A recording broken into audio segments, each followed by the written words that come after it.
Hello, welcome. This is Parker Brisebois, Parker Thomas Brisebois, the first of his name, and you are watching once more the Iridescent, your favorite low-budget take show where we get everything in one shot, no editing whatsoever, every single time we fucking nail it, because we are talent incarnate here at the Iridescent. I'm very excited to be recording today, not only because we finally got that interview last episode, and there's more of those to come, but also because we've been able to put some added quality to the show in the form of lighting. I've had a lot of complaints about how crappy the visual quality is. So the first step is going to have to be the lighting. And due to a generous donation that I got from one of my oldest friends, I was able to afford a ring light, which is off camera, but it will be my cyclopean associate that will blind me in the darkness of the new studio layout. I want to give a big shout out to my friend Gabe. I've known him for a really long time. Our friendship is very unique because we've always had very different points of views, and we've been able to chop through the noise to enjoy each other's camaraderie and differing points of views. Especially because he's a conservative Christian, and if you've watched my show, you probably gathered that I am not that. But he recently got back from a trip to the great state of Montana, where I assume he shot some guns, sent some prayers, and caught some big-ass fish, and that reinvigorated his manhood. You know, you don't need Roman, you don't need for hymns, you don't need Viagra, none of that. You just got to go to Montana, because then you'll feel like a man again, and then you will be repossessed by magnanimous sentiments like generosity. And he looked out. He saw his half-sane, beggarly friend, me, recording himself in his apartment in Tacoma. And he said, "Look, man, you look like you need some help." And because he's got a big, kind heart, he threw me some money. And I was able to afford this light. So super stoked about that. Thanks, Gabe. Love you, dude. Next step is a camera, so not only will you guys be able to see my face lit up, you'll also be able to see my pores, and I know you're all looking forward to that. Okay, so art segment for today, I have this tree. It is a maple, representing my Canadian heritage, Canadian American, you know. It also kind of reminds me of the trees from A Song of Ice and Fire, or Game of Thrones to Philistines and plebeians who never actually read the book. But these are those old trees with the eyes, you know, that the, what do they call them? Wargs or skin changers can use their powers to look through, and it's like deep wood recon type stuff. Pretty cool. It's also kind of edgy, you know, got big black void behind it, which I like to think of as sort of the bosom of never-ending night and darkness, and a veil beyond which there is nothing that we could possibly comprehend or imagine and make meaning out of, that surrounds our beautiful little earth that we have such a deep-rooted, get it, roots, responsibility to take care of, because otherwise we as a species and we as a planet are just going to go snuff like a candle in a never-ending night, and none of this will have meant anything at all. So yes, this is my Hayao Miyazaki environmental stewardship inspiration when I wake up in the morning. Also seen here is a La Croix can.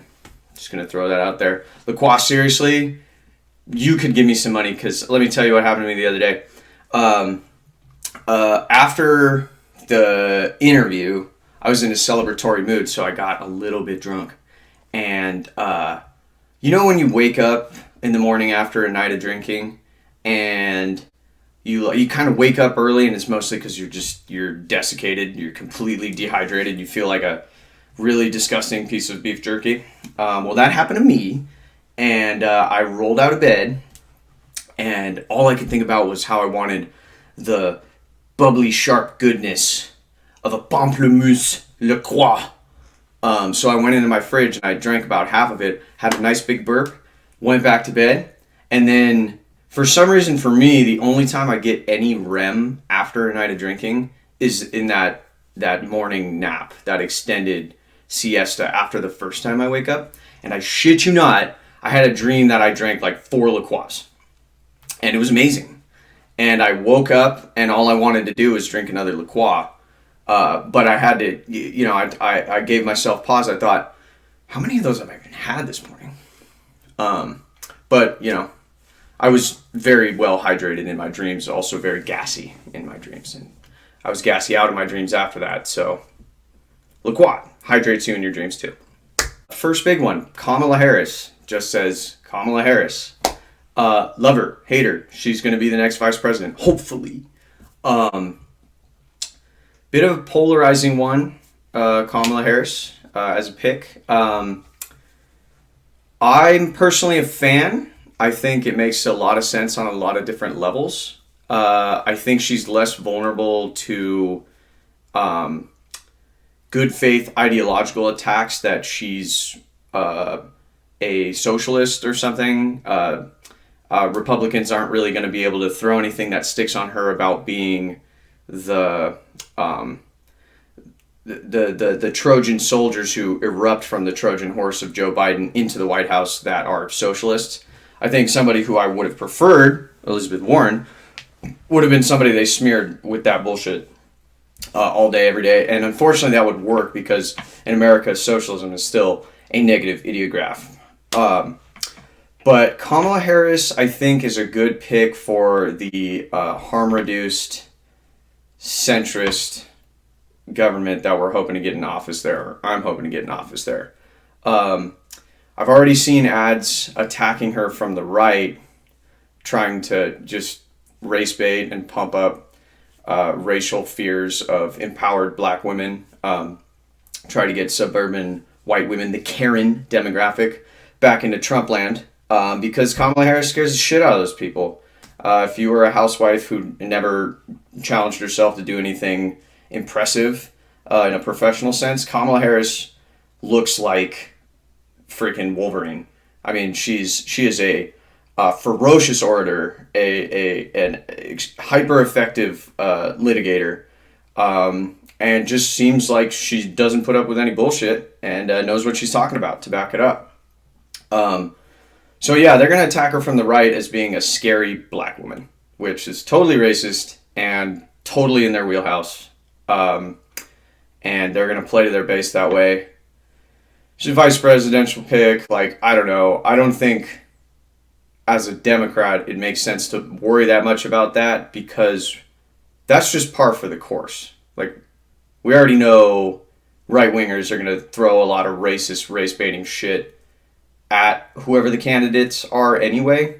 Or if there is a candidate of color, that's just going to happen. And she's going to be the first African-American VP, first Asian-American VP, for those of you who didn't know that, and the first female VP. So they'll throw in some misogyny there. It's all par for the course for them. From the left, though, she's getting a lot of criticism for being a little too all about the law and order. She had some truancy bill that she passed when she was in her most high-profile office, which I forget is she was the district attorney for somewhere based out of Northern California, where she was prosecuting families for truant children, which is a sticky situation, but the idea was to get kids in school. It didn't turn out that well, but hey, you know what? You take risks when you're trying to make systemic changes. I think it was a bad call, and it ended up being a poor call, but that's what she did, and I don't know. I think the fact that she has that part of her background can cater to some more centrist Democrat voters, or even slightly more right-leaning Democratic voters, because she can be construed, and rightfully so, as a sort of law and order VP pick. And personally, she's just like, she is crisp and clear as spring water, man. Like, talk about a contrast between her and good old Joe, You get Mike Pence, Donald Trump, Joe Biden, and Kamala Harris in a room, and just listen to them talk to each other. I guarantee you the only one who makes complete sentences that make sense about the reality that we all live in, the real world, it's Kamala fucking Harris. So, anyways, Iridescent Show thinks Kamala Harris was a complicated but correct pick. Away from politics, the Big Ten and the Pac-12 have canceled their fall football season. I mean, duh. I don't know. It just makes sense. I don't think you can play football by social... You can't social distance while playing football. And those kids don't get paid. You know, not even all of them are on scholarships. So it doesn't make sense to basically go volunteer to make the school money to play football and get yourself sick, potentially. And not even them sick. Because college football players are great athletes. Those of them that aren't already immunocompromised due to some congenital reason are probably some of the least likely people to get very ill and or die. But those people got families. Some of them are there on scholarship because that's the only way they were going to pay to get into school.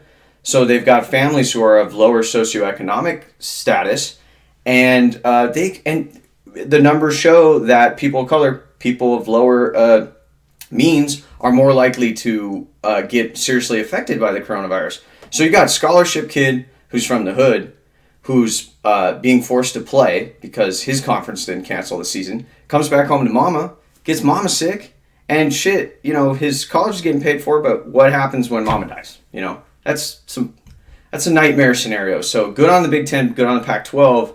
I wish the rest would follow suit. Let's see, the Big Ten. I get the Big Ten and the Big 12 mixed up. But it's one of those Midwestern conferences. I think it must be the more northernly one, just based on the politics of those regions. But, yeah, it makes sense that the Pac-12, you know, being from the best coast, you know, they would listen to science, listen to reason. But I hope some more follow suit. SEC is going to be a tall order, but they really should prioritize the safety of their players. And I know that's a tall order for Division I football or the football industry in general, because that's never really been on the docket for higher-ups, boosters, presidents of universities, coaches, NFL owners. They don't give a shit. Anyway, speaking of powerful people that don't give a shit, Blackstone, which is a private equity firm, many of you may have heard this, just bought Ancestry.com.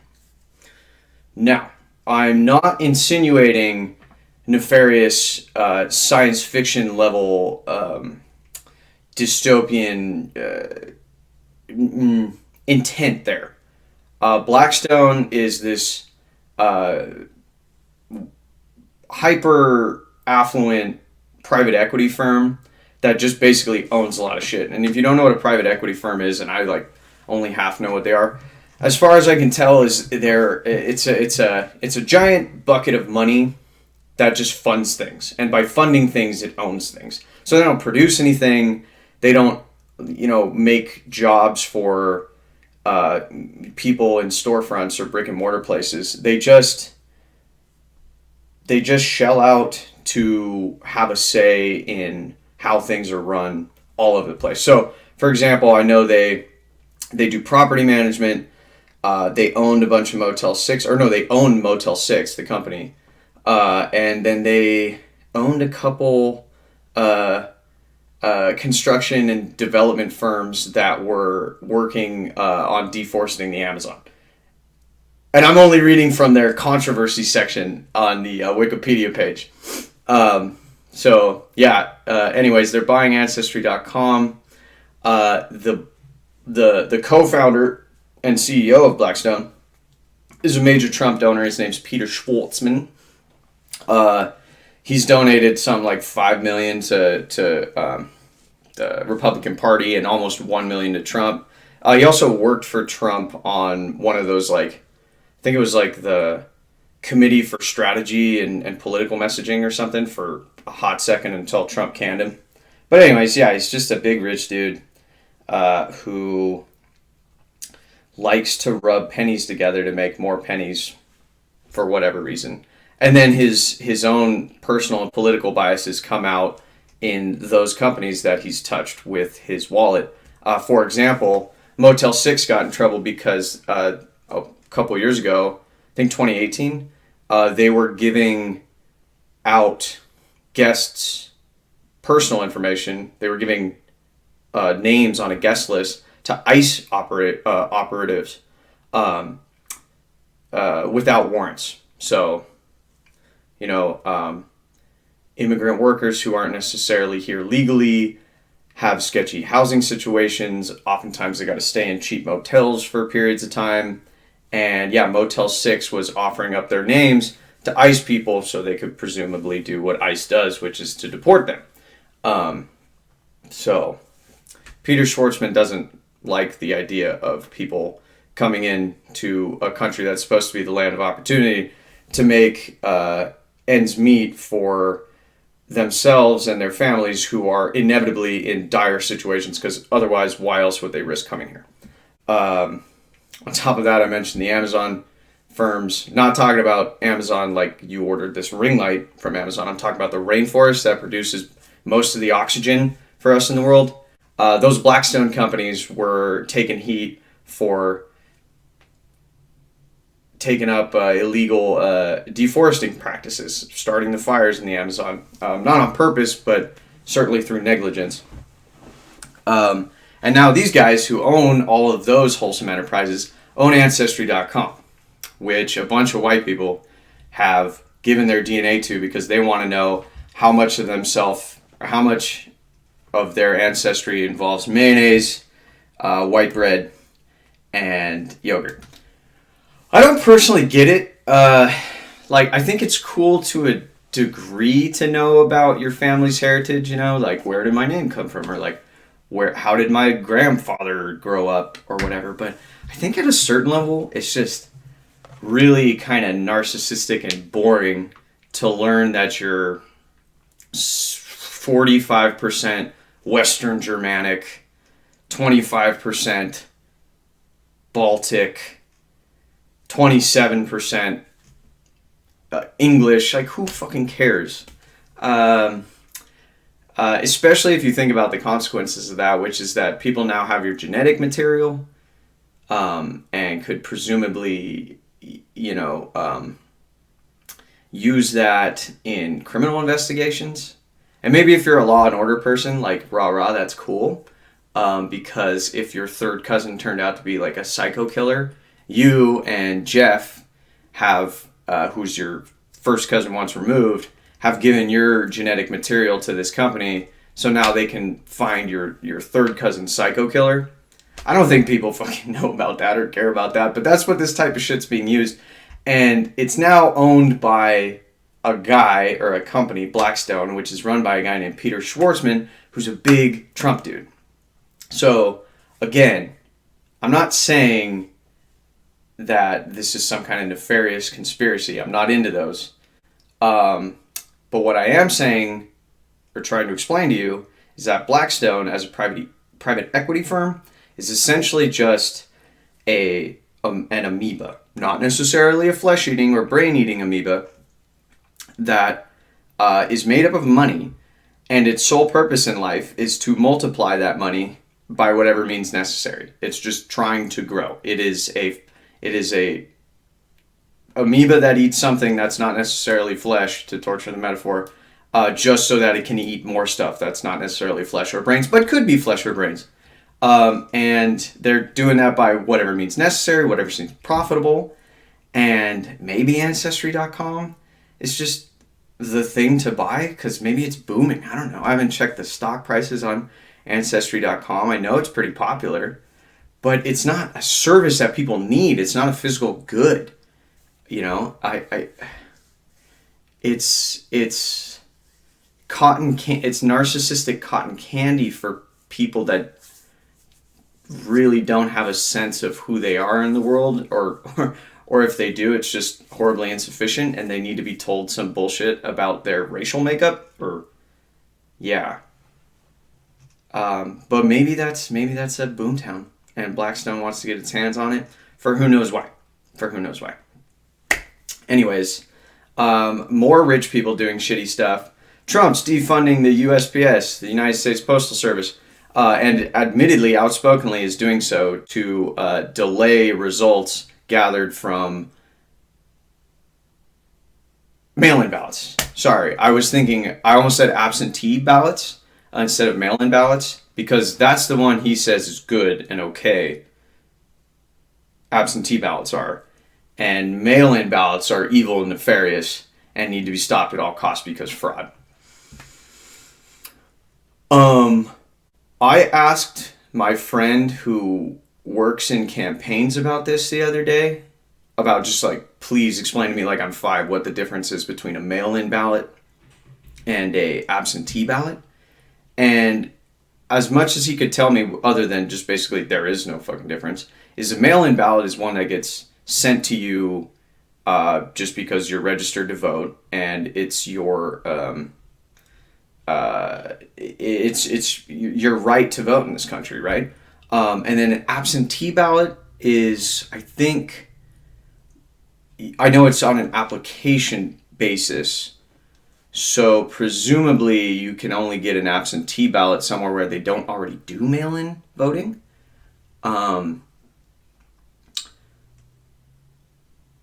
But you know, when you compare it there, it seems like they're exactly the same thing. It's just one you ask for and one they say, oh, you're going to want this anyway.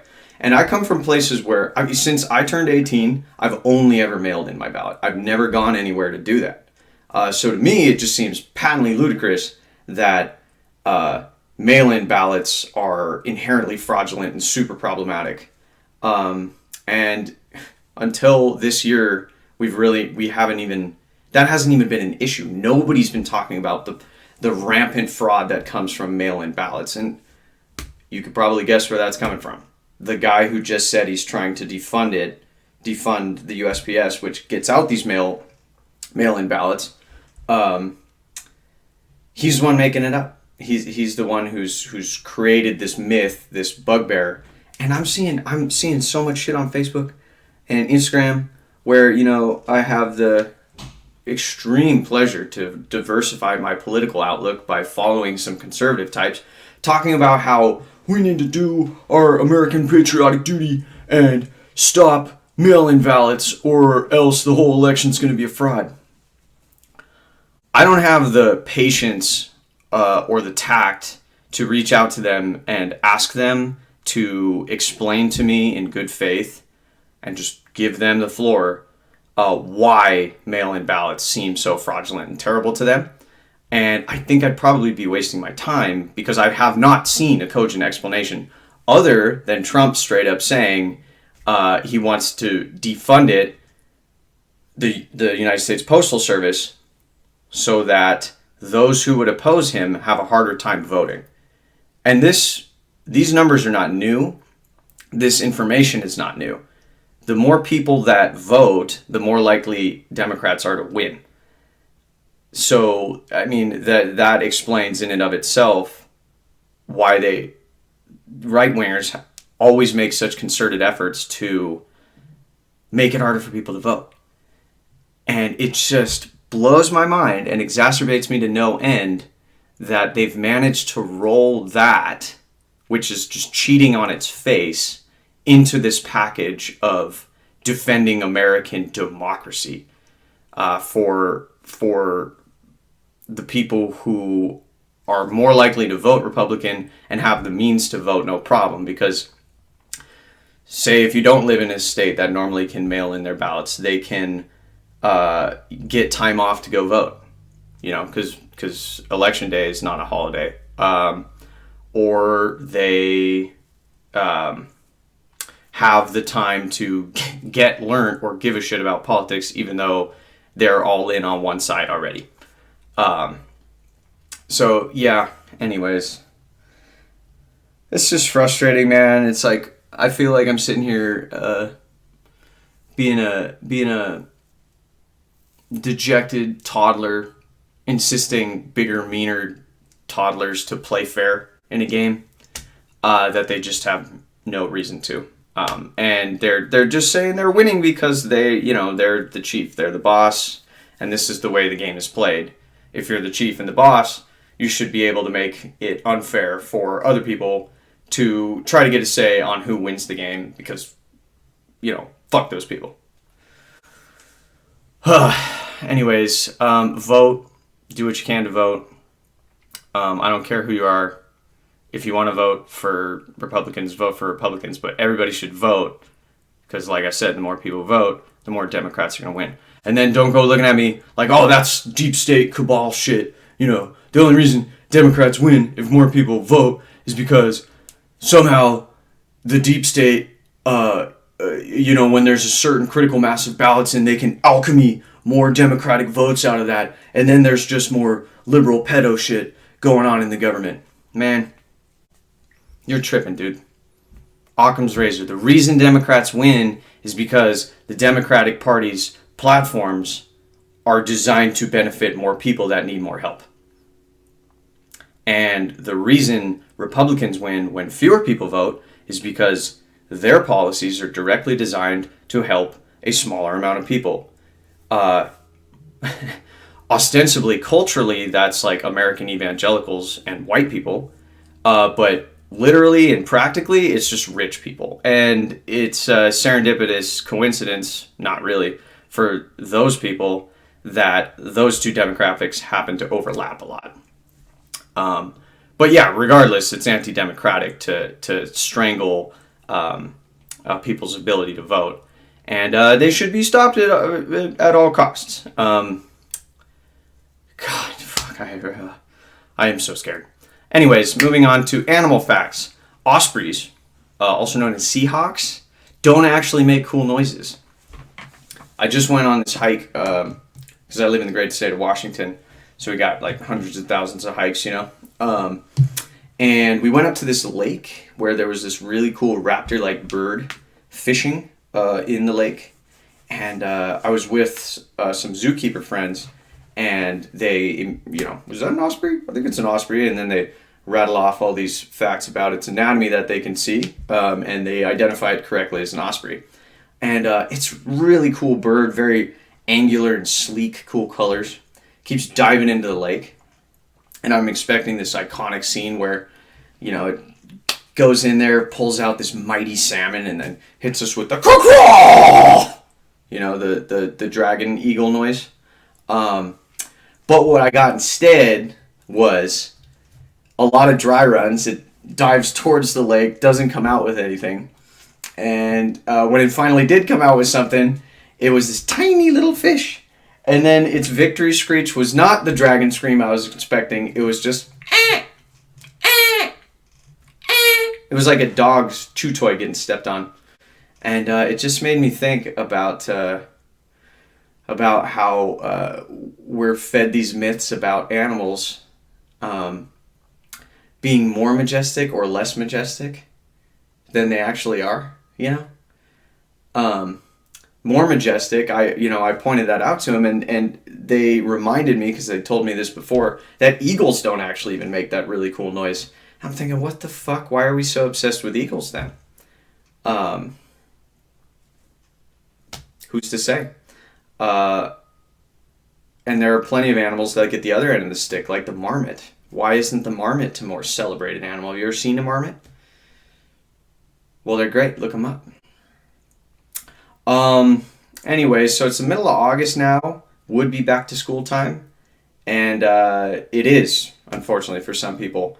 Kristi Noem, Republican governor of South Dakota, wants kids to wear their positive pants while going back to school in the face of a pandemic. And that's where I'll leave it. Everybody wear your positive pants and we'll get through this whole thing. Whether it's the erosion of our democracy from within, from a would-be fascist, to equity conglomerates buying up our genetic history, to football season refusing to cancel itself because kids who don't make money wouldn't be able to make some fat cat's money. So keep your positive pants on. Be sure to go out and vote. Thanks for joining me. I'm super excited to get more stuff for the show. Thank you for the support. Give me feedback. Give me likes. Let's beat this algorithm up, and I'll be able to make more content for you. I got another interview coming soon. Thank you for watching. Parker Brisebois signing out. Peace!